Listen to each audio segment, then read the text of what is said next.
ওর খাবার ঘরে সবাইকে স্বাগত। আজ নিয়ে এসেছি আমি ইলিশ মাছ ভেজেছি, ভালো করে ধুয়ে নুন হলুদ মাখিয়ে ভেজে নিয়েছি। আর ঝোলের জন্য মশলা নিয়েছি হলুদ, লঙ্কার গুঁড়ো, নুন আর কাঁচা লঙ্কা এটা। আর এখানে আমি আজকে কুমড়ো দিয়ে বানাবো। কুমড়ো দিয়ে খেতে দারুণ টেস্ট লাগে, যেমন বেগুন দিয়ে করা যায় তেমনি কুমড়ো দিয়ে বানিয়ে খেয়ে দেখবেন, আপনাদের আশা করছি ভালো লাগবে।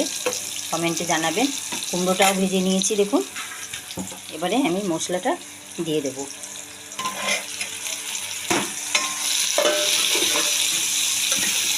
মশলাটা একটু ভাজা ভাজা হবে, তারপর জল দিয়ে মাছ দিয়ে 2 মিনিট ঢাকা দেবো, ব্যাস রেডি হয়ে যাবে ইলিশ মাছ কুমড়ো দিয়ে।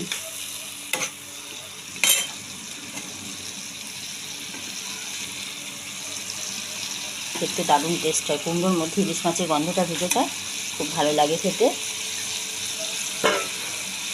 এক ভাতে ঝোল দিয়েই খাওয়া হয়ে যায়, আপনারা বানিয়ে খেয়ে দেখবেন। আর ঝোলটা একটু ঘন করার জন্য একটু আটার গুঁড়ি দিতে পারে, নাও দিতে পারে, সেটা আপনার ইচ্ছা। সেটা নামাবার আগে দেবো, এখন নয়। এখন এটা হয়ে গেলে আমি মাছ দেবো, মাছ দিয়ে জলটা দেবো।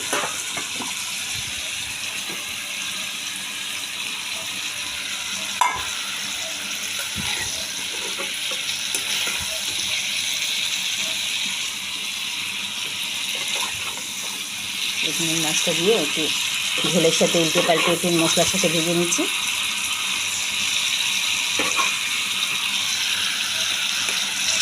কুমড়ো ভাজতে ভাজতে অর্ধেক সেদ্ধ হয়ে গেছে, বেশি সেদ্ধ হওয়ার দরকার নেই। এবার জল দিয়ে দিচ্ছি।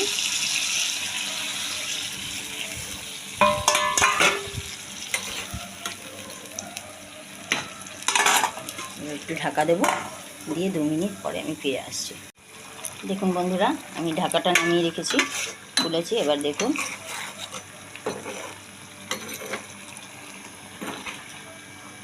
এবার একটু উল্টিয়ে দিই, 2 দিকটাই ভালো সেদ্ধ হবে।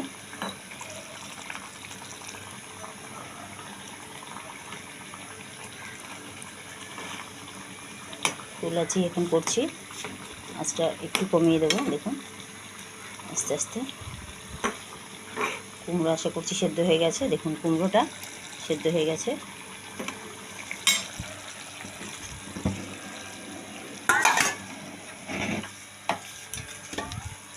আমি একটু আটার গুঁড়ে, অল্প আটা গুঁড়ে একটু দিয়ে দিলাম।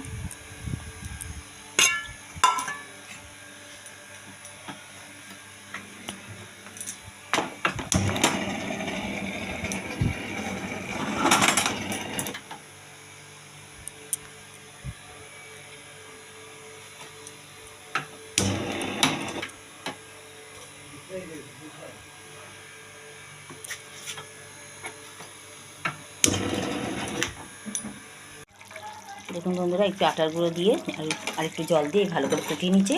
ব্যাস আমার কুমড়ো দিয়ে ইলিশ মাছ রেডি হয়ে গেছে। এবার আমি গ্যাস অফ করে ঢেকে রেখে দেবো, গরম গরম ভাতের সঙ্গে পরিবেশন করব, দারুণ টেস্ট লাগবে। দেখুন অফ করে দিয়েছি গ্যাস, কালারটাও সুন্দর এসছে। দেখুন কাঁচা লঙ্কা দিয়ে ডলে খেতে দারুণ লাগবে। 3-4টে কাঁচা লঙ্কাও দিয়ে দিয়েছি। আপনি এভাবে বানিয়ে খেয়ে দেখবেন। আর নতুন নতুন রান্না পেতে চ্যানেলটিকে সাবস্ক্রাইব করবেন, লাইক শেয়ার করতে ভুলবেন না।